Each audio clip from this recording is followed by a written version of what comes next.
Tonight's talk, Zat Hashem, is going to be called Music, Majesty, and Mashiach, the three M's. Rav Moshe Kalbach, Shlita, Hashem should send him a refuah shalema, used to teach here many years ago. I was zeicher to be a Talmud of his way back when, must be over 30 years, around 30 years ago. And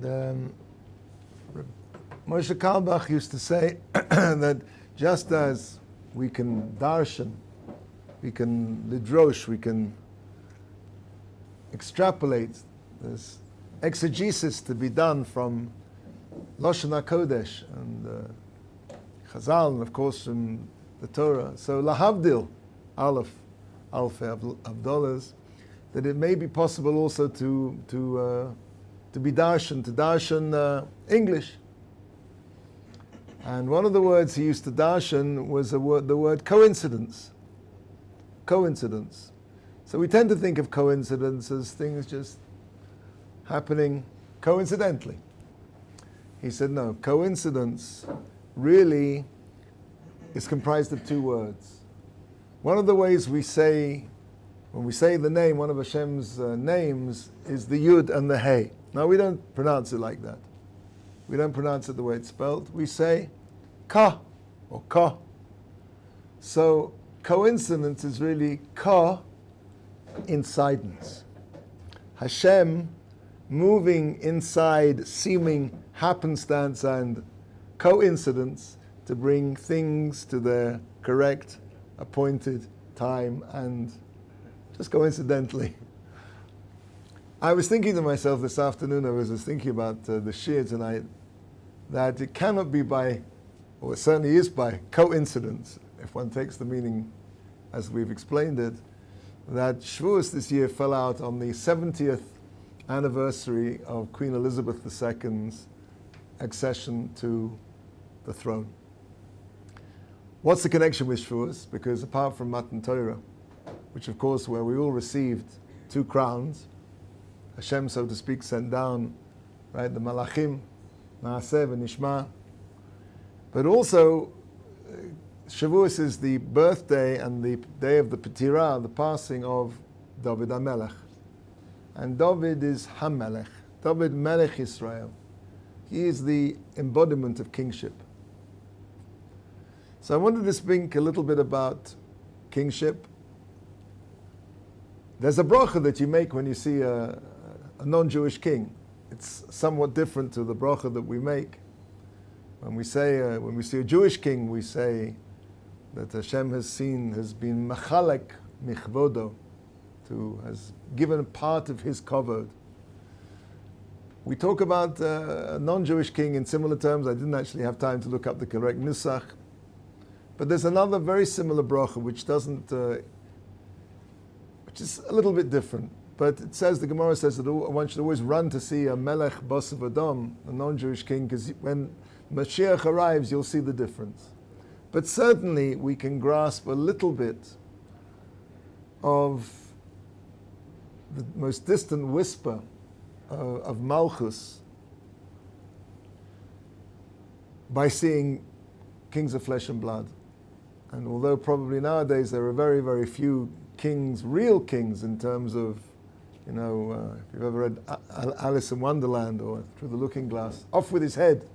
There are very few nowadays, off with his head kind of kings, which is really the fear of the Malchus, power of life and death. Maybe in Saudi Arabia that still happens in a few places. Certainly Queen Elizabeth hasn't had that power, and I don't think anybody in England has had that power for many years. But nevertheless, there's still the most distant whisper of majesty and kavod and honor. Now I remember, and I don't think I can, because I seem to remember seeing the coronation on television.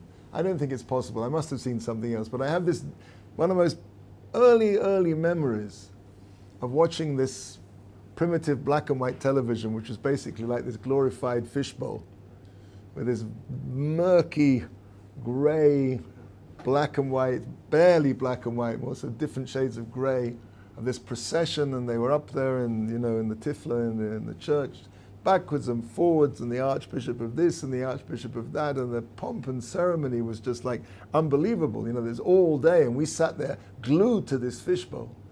I was thinking, how much in my short life things have really come to a pass now where, the monarchy is struggling to hang on in many places. Is it relevant? Is it too expensive? These are the questions that are being asked now. This was a question that 50 years ago was self-evident. Of course we need it. Ravolbi says, that the HaKadosh Baruch Hu created kings for one reason and one reason only, which is that we should have the most distant scintilla, the most distant spark of a spark of a spark of a spark of what it means, the Melech Malchei Amlochim. A concept of Malchus, because why? Because we, on Rosh Hashanah, have to be Mamlich HaKadosh Baruch Hu. And so we have to understand what a king is, and therefore kings exist, says Rabbi Olbi, merely for this purpose, to give us some kind of dugma, a kind of example of what, of course, on the most distant level, a concept of kingship. And as I said, that kingship has really faded tremendously, even in my short life.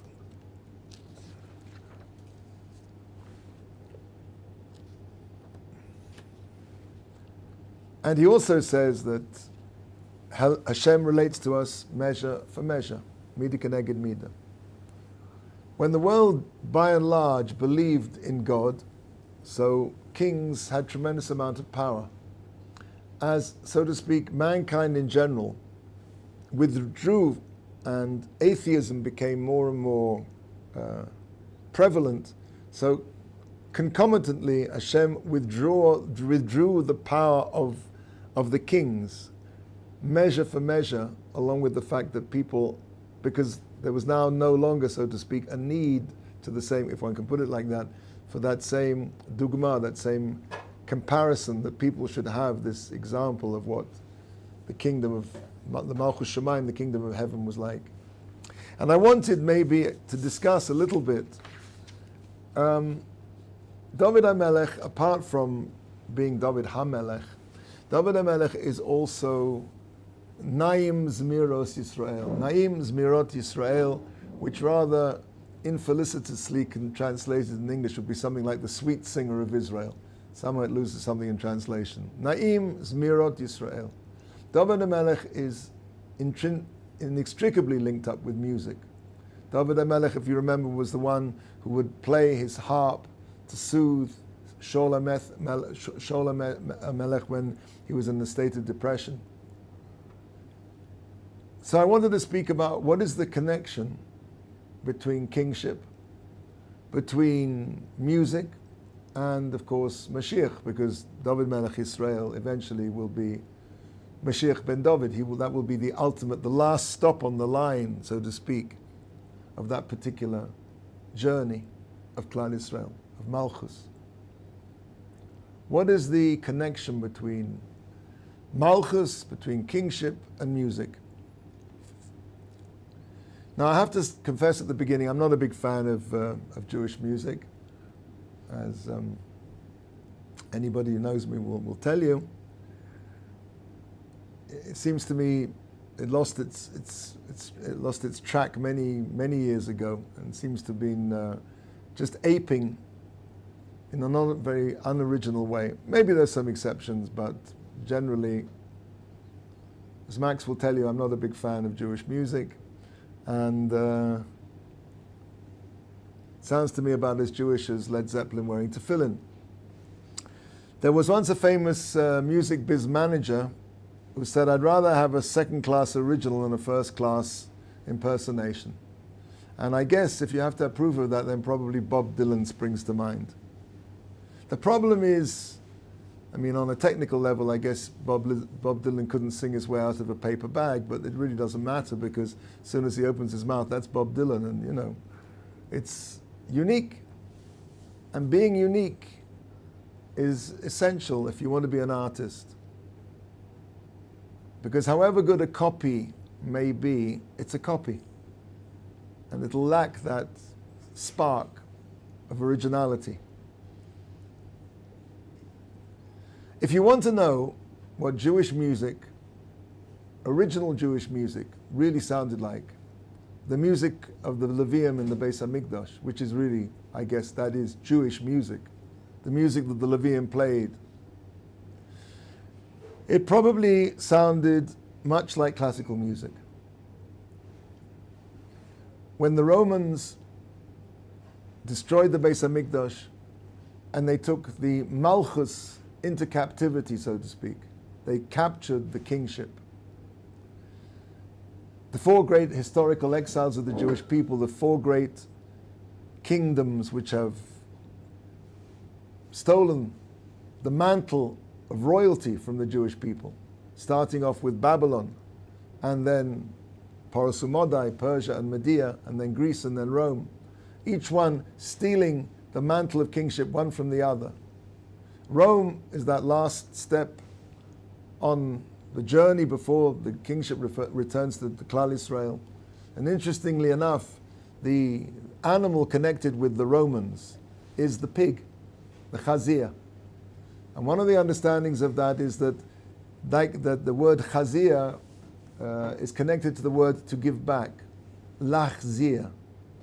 So the Roman Empire, or its, as we've discussed in many times here, its current spiritual, if you want to call it spiritual, but certainly cultural heirs, the Western materialistic society that we live in, that is really the Roman world that we live in. If you remember, the Roman Empire became the Christian, Holy Roman Empire when Constantine converted to Christianity, and then from Constantine became the Holy Roman Empire, which of course my history master always used to say that, which was neither Holy Roman nor an empire, which became the Orthodox Church, the Russian Orthodox Church, and the Greek Orthodox Church, and the Catholic Church. And eventually those great powers gave forth to secular powers.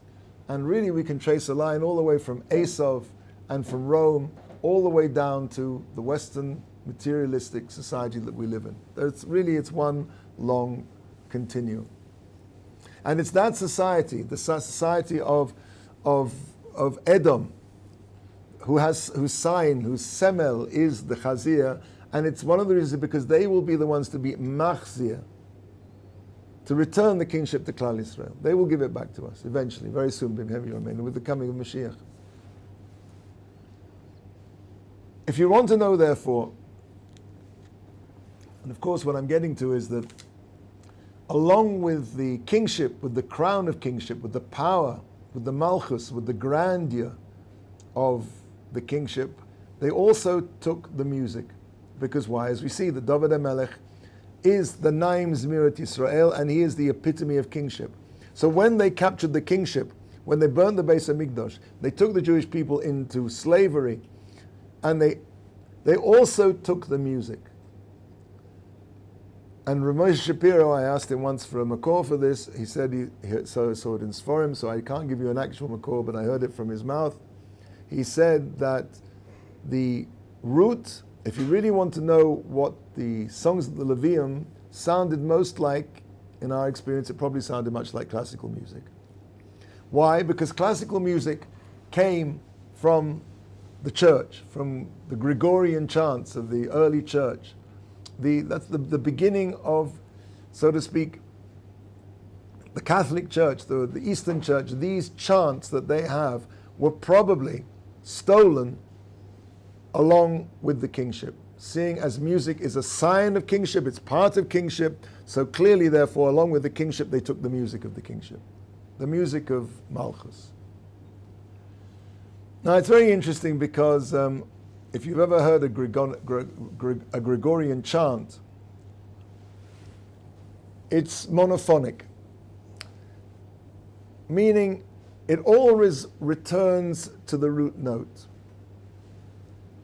For example, it might go something like this: da da da da da da da da da da da da da da da da, but it'll always go back to the root note. It's always attracted back to what we call in music the tonic note, the root note. In every scale, in every diatonic scale, which has 7 notes, and interesting, there are 7 notes, those 7 notes in the scale parallel the 7 colors of the rainbow and the 7 days of the week. 7 is the number of the natural world, and the most natural form of resolution, of resolving, is to go back to the tonic note, back to the root, as you know, like do, as we call it. Do, re, mi, fa, sol, la, ti, do. Do is the root note.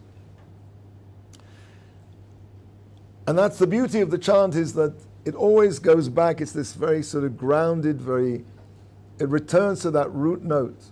Return to do.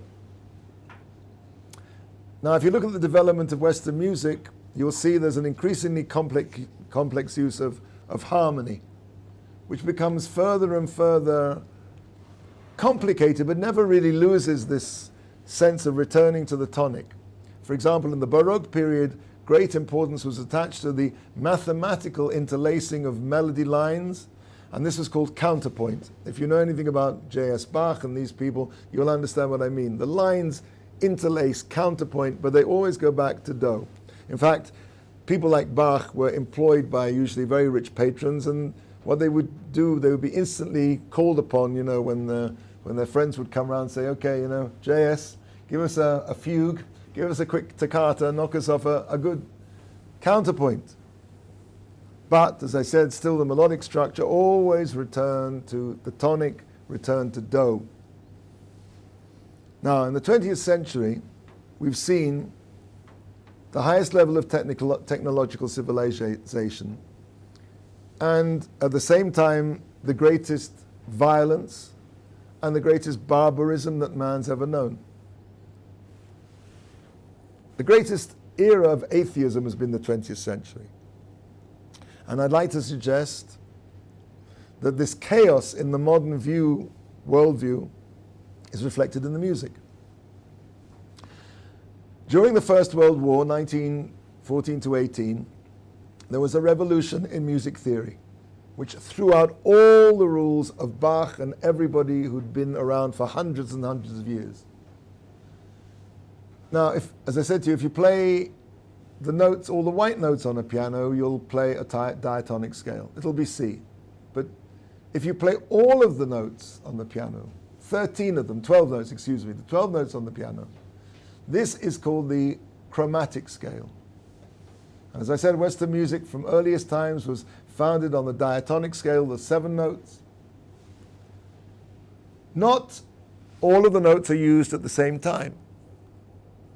But during World War I, someone called Arnold Schoenberg invented something called the 12-tone scale. Schoenberg decided to use all the notes in the chromatic scale, and after this there was no longer a hierarchy of melodic structure where every note inevitably led back to the tonic, led back to do, to the root note. Now, so to speak, there was no king note. There was no pivotal note. There was no note that, so to speak, all the other notes bent their heads in. In a sense, Schoenberg was saying, all notes are equal. For those of you who remember reading Animal Farm. Some notes are more equal than others, but according to Schoenberg, no. All notes are equal. All of those 12 notes are equal. There's no pivotal note. There is no king. There is no do. There is no one step. That's a reflection of the worldview which says, Chas v'chalila, there is no. Schoenberg, and that's really what he was saying. All notes, nothing is going to bow its head in its submission to a root note, a root cause, a prime cause, a creator. Schoenberg refined his creation and brought it to the perfection, if you want to call it perfection, in the 20s. Now, after Schoenberg, of course, composers became more interested in dissonance than consonance, in disharmony than harmony. so to speak, once Schoenberg had dethroned the rules of diatonic composition, many other composers follow suit with their own compositional styles. The door was open. Anything now basically could be called music, and their methods and their styles, including Schoenberg's, this was all called atonality. Tonality becomes atonality. And theism becomes atheism. Schoenberg actually unleashed a genie on the world. He'd breached the walls of the diatonic scale, and almost everything, as I said, became music.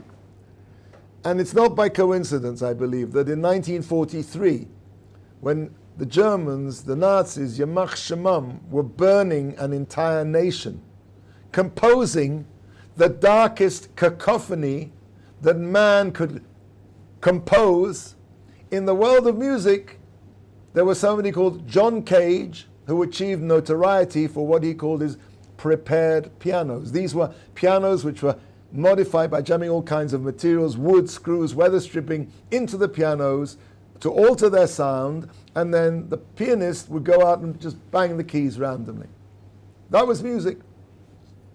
In other compositions, he used a variety of radios or altered tape recordings, all playing simultaneously, or he attached microphones to human bodies in motion.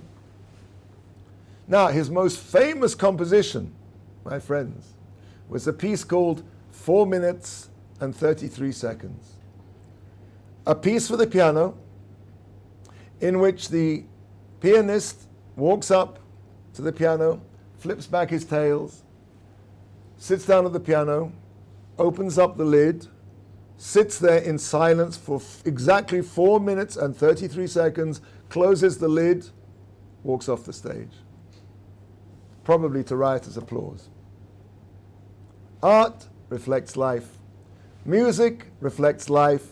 And just as atonality, just as tonality became atonality, so monarchy became anarchy.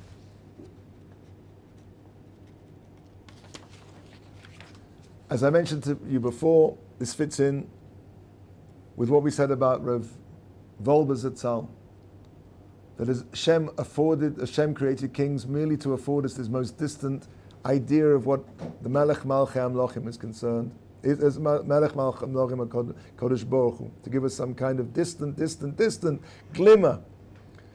And as I said, the Rav Wolbe says that when the world basically turned away from Hashem, so the kings lost their power.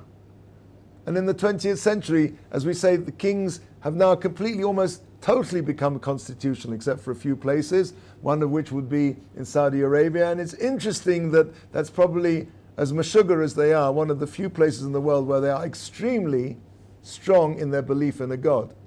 I'm just pointing that out. Gone, very much so, is the whisper of majesty.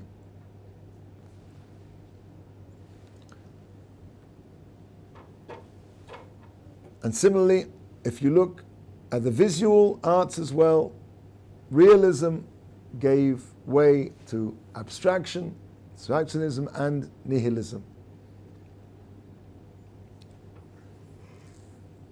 That's one aspect of what I wanted to point out tonight. There's another idea which I want to deal with, which is to do, again, with music and with Malchus.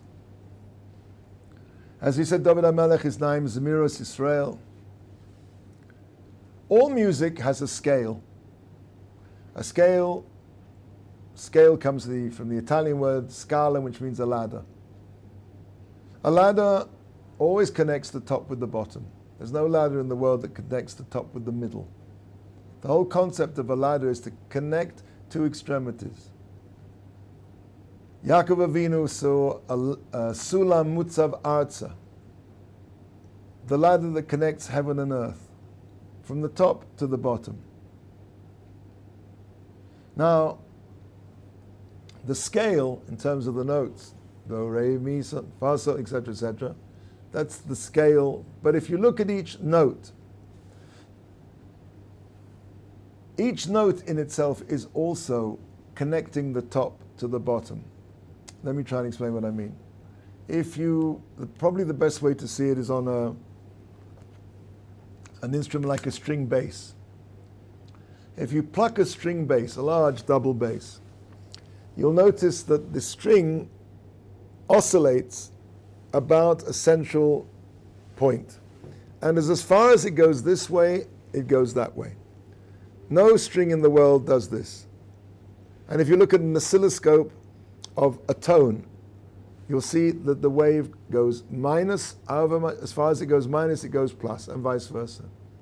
Meaning that, and that's a note. So we see that the air vibrations are positive and negative, so to speak. And you see this clearly on the oscilloscope. Meaning that not only does a scale connect the top and the bottom, but each individual note connects, so to speak, the top and the bottom, the two extremities of its travel. That's what produces the note. So there's a scale which connects top to the bottom, a note which is connected, a connection of top and bottom, and also emotionally. As we said before, Dovid HaMelech would play his harp to soothe the depression of Shaul HaMelech. Music has this incredible power to soothe the savage breast. How does it do this? The Chazal talk about the four humors. The ancients talked about four humors of the body. The humor, quote unquote, the way of expressing emotional states, phlegmatic, sanguine. Depression comes from what's called the mora shchora. Depression, which is also known as the mora shchora, which is black bile depression. The deeper sources say that the source of music is in the mora shchora. The source of music is in depression, which is a kind of strange thing. But if you think about it, it makes a lot of sense.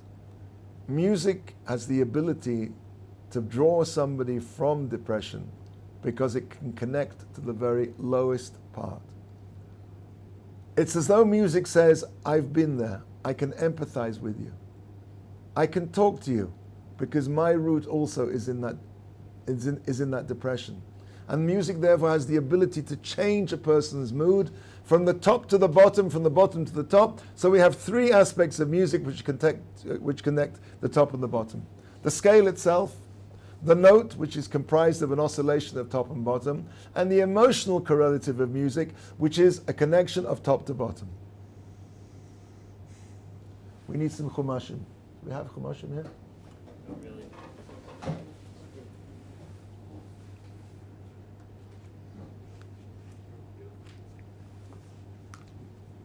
We have more than one? Okay, great. Thank you very much. We want to turn to Bereshis 19:25.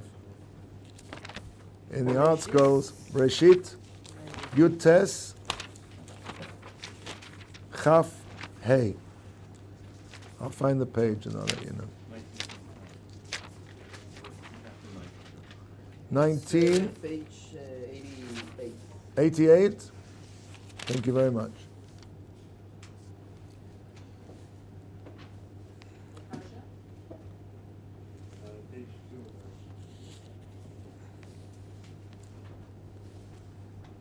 Yeah. So, 25. This is the destruction of Sodom and Gomorrah. So it says that Abraham, Hashem Yotza ala Oretz, the sun came out over the land, over the earth, and Lot ba Tzoira. So Lot came to Tzoa. V'Hashem himtir al Sodom v'al Amoira gofris v'eish me'es Hashem min hashamayim. And Hashem rained down on Sodom v'Amorah gofris, sulfur and fire from Hashem, from the heavens. Now the next pasuk is the one I want to analyze. V'yahafoch Es ha'orim ha'el, and Hashem overturned, Yafoch, Es ha'orim ha'el, these cities, Veis kol ha'kikor, and the whole plain, Veis kol yoshvei ha'orim, and all of the inhabitants of the cities, Vetzemach ha'odamah, and the vegetation of the earth. Now, in English literature, we would call the ending of this sentence bathos. Meaning, if you think about it, and Hashem turned over all these cities, and all the plain, and all the dwellers of the cities, and the plants.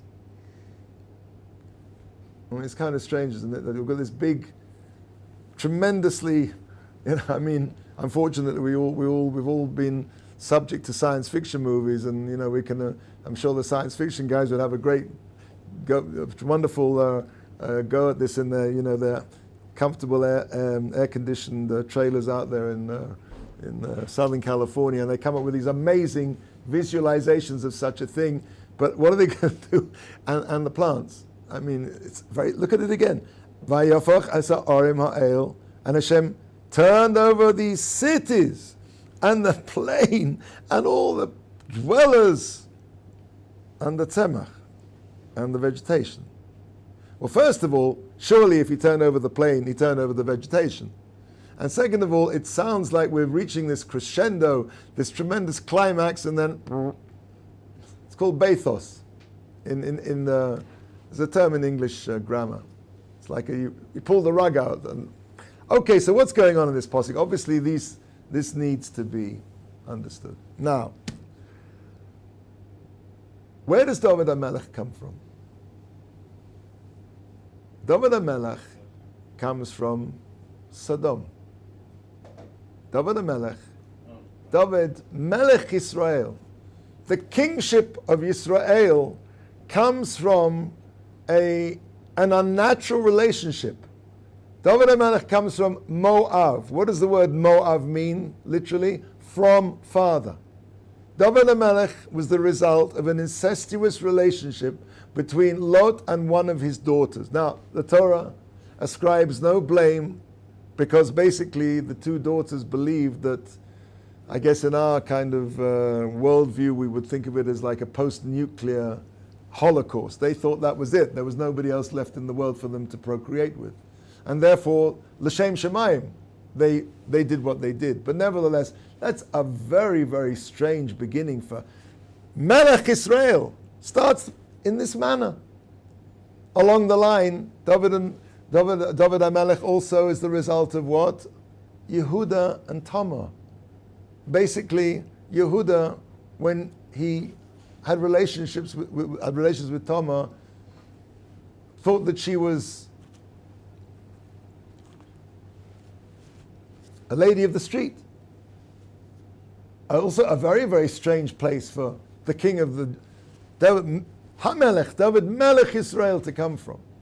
What's going on here? Moav also is Gematria Memtes, 49. As we said before, 49 is 7 squared. As we said before, 7 is the number of this world. 7 days of the week, 7 colors in the rainbow, 7 notes in the diatonic scale. And if you want to extrapolate something to the maximum that it can possibly be, you times it by itself. 49 is the maximum anything can be in this world. That's why we count 49 days of the Omer. We can't count the 50th day, because 50 is not a number that exists in this world. Of course, there's a number called 50. But what 50 represents is something which is beyond this world. That's Shavuos, that's supernal. And similarly, when Klal Yisrael were in Mitzrayim, they were at the Memtes Shari Tuma. And they were right on the threshold of vanishing completely when Hashem pulled us out of their hipozon, suddenly, dramatically. And if we'd stayed there 1 second longer, we would not have come out, because there is no return after the 49th gate, or from the 49th gate. Moav represents all 49 gates of Tumah. And as we know, later on in the story of Klal Yisrael, when we came out of Egypt, the Bnos Moav were machshil, they seduced the Jewish men and caused a tremendous plague and destruction. Bilam. Moab, throughout the history of the Jewish people, has been that element which is always represents immorality, Tumah. Mem tes shari Tumah. So why does Dovid HaMelech have to come from there?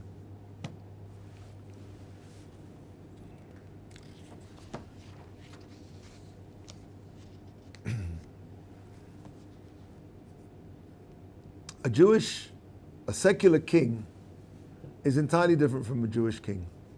A Jewish king is known as Achad Ha'am. In fact, there's a pasuk in the Torah.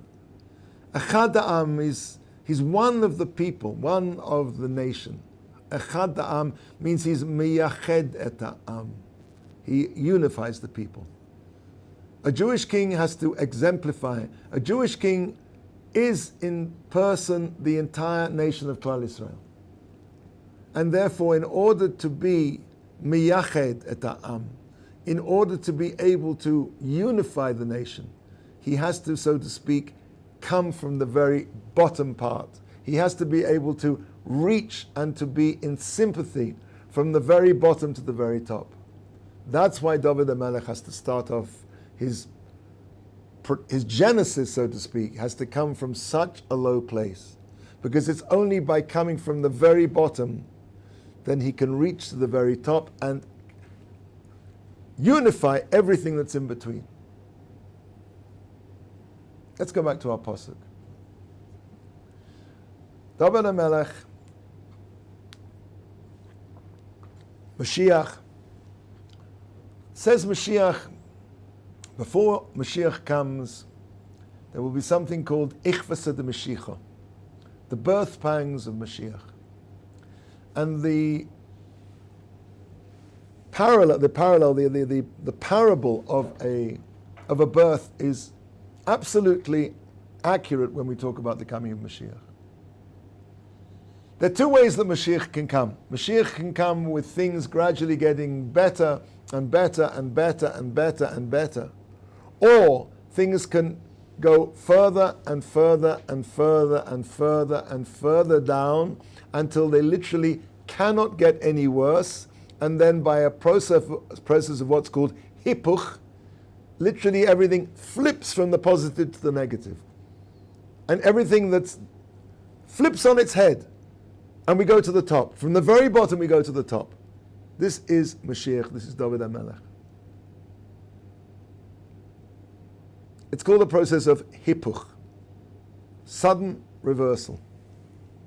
And that's why it's called the birth pangs of Mashiach. Because let's assume that you are a Martian and you have this very strong telescope. Now, being a Martian, you have no idea, because of course, as we know, Martians are single cell self-replicating organisms. They have no parents. They have no idea of children. They just self-replicate. So you have no idea what a human birth looks like. And you have this, as I say, super duper, super large telescope, and you've trained your telescope on the delivery rooms in Hadassah in Karen. And you see this poor earthling woman writhing around in this most terrible agony. And everybody's standing around with their white coats on, and nobody seems to be doing anything for her. And you think, well, why, this poor thing, why don't they do something for her? And in a split second, everything turns from complete disaster and tragedy. In a second, it's a hipuch to the greatest joy. That is why Mashiach is referred to as the birth pangs of Mashiach. Because just as in a birth, everything seems to be the most desperate situation, and in a second it's flipped on its head to become the greatest joy. Similarly with Mashiach, when Mashiach comes, the greatest sadness and all the terrible things that we have no idea why they're going on in the world, and the tragedies, and Hashem Yerachim, will suddenly in a split second everything will go whoop, flipped on its head. Mashiach is known as the Tzemach Tzedek. Doesn't translate very well. Tzemach means a sprout. Tzedek means righteous. But his name will be Tzemach. Es avdi tzemach. It says in the Navi. Now, if you look at this pasuk, you'll be able to make much more sense of it. Yud Tes, right? No, sorry. Chaf Hei. V'yahafoch. Remember where we are. We're in Sodom. And Hashem, Yahafoch, He flipped. He flipped the Oim, the cities. These cities. And all the plain. And all the dwellers of the plain. And the Tzemach Ha'adamah. We're not talking about vegetation here. This is a hint that the coming of Mashiach, how everything will be flipped on its head. When Dovid HaMelech, who is the Naim Zmiris Yisrael, who carries within him the music of kingship, the music that was stolen by the Romans, who carries within him that secret of the music which is a connection of the top to the bottom, both in the scale and the note and the emotion. That's all carried within it because that is what a king is. A king contains within him the top to the bottom. And it's only through that Mashiach Tzidkenu, who should come very soon, will be able to turn the world on its head, and the great sadness that we see in front of us and all the tragedy and all the wrong will in a split second be reversed. It should come very, very soon. Be Meiri Yomeinu Mitzvah.